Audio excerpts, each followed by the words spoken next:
নমস্কার বন্ধুরা, আজ আমি দই পটল বানিয়েছি। এই দই পটলের জন্য আমি দেখুন কয়েকটা পটল নিয়ে নিয়েছি। তার খুব ভালো করে ধুয়ে নিয়ে খোসা ছাড়িয়ে দুপাশ থেকে পটলগুলো একটু চিড়ে নিয়েছি। পটলগুলো চিড়ে নিলে কী হবে, তার ভেতরে মশলাগুলো যাতে ঢোকে সেই জন্য আমি এটা করেছি। এবার আমি পটলগুলোতে একটু নুন আর হলুদ মাখিয়ে 10 মিনিট মতো রেখে দিয়েছি। ততক্ষণে আমি একটা পেস্ট করেছি বাদাম দিয়ে আর কি, কিছু কাঁচা বাদাম আর কাজু বাদাম দুটো মিক্সড করে তার মধ্যে দুটো কাঁচা লঙ্কা দিয়ে দিলাম, দিয়ে ভালো করে আমি ওটা মিক্সারে মিক্সড করে নিয়েছি। ওটা পেস্ট হয়ে গেলে তারপরে আমি যতটা পরিমাণ আর কি দই দরকার, টক দই, যেহেতু অল্প পটল নিয়েছি তাই আমি অল্পই টক দই দিয়ে দিয়েছি, দিয়ে ওটা আরেকবার আমি পেস্ট করে নিয়েছি। এই মশলাটা দই পটল করার জন্য এই মশলাটা করা হয়, আর কিছুই নয়।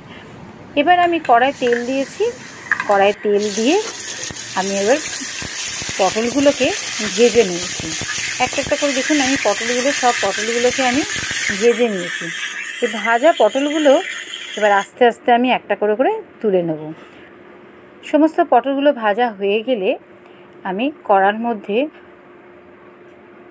একটু পাঁচফোড়ন, তেজপাতা আর কাঁচা লঙ্কা আর গোটা গরম মশলা আমি দিয়ে দিলাম।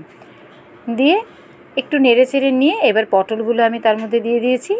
তারপর একটু নুন আর সামান্য হলুদ আমি দিয়েছি, দিয়ে চাপা দিয়ে একটু জল দিয়ে ভালো করে পটলটা সেদ্ধ করতে দিয়ে দিয়েছি। পটলটা একটু সেদ্ধ হয়ে যাওয়ার পরে আমি কি করব দেখুন, পটলটা খুব বেশিক্ষণ লাগবে না সেদ্ধ হতে। একটু সেদ্ধ হয়ে গেলে আমি যে বাটা মশলাটা করে রেখেছিলাম, যে কাজু বাদাম আর দই দিয়ে যে আমি মিক্স করেছিলাম, ওই মশলাটা দিয়ে দিলাম। দিলেই দেখুন কালারটা আবার চেঞ্জ হয়ে গেল পুরো মশলাটা। এটা আপনারা হলুদ ছাড়াও করতে পারবেন, আমি হলুদ দিয়েছি বলে রঙটা একটু এরকম হয়েছে, নাহলে সাদা সাদাও হয়।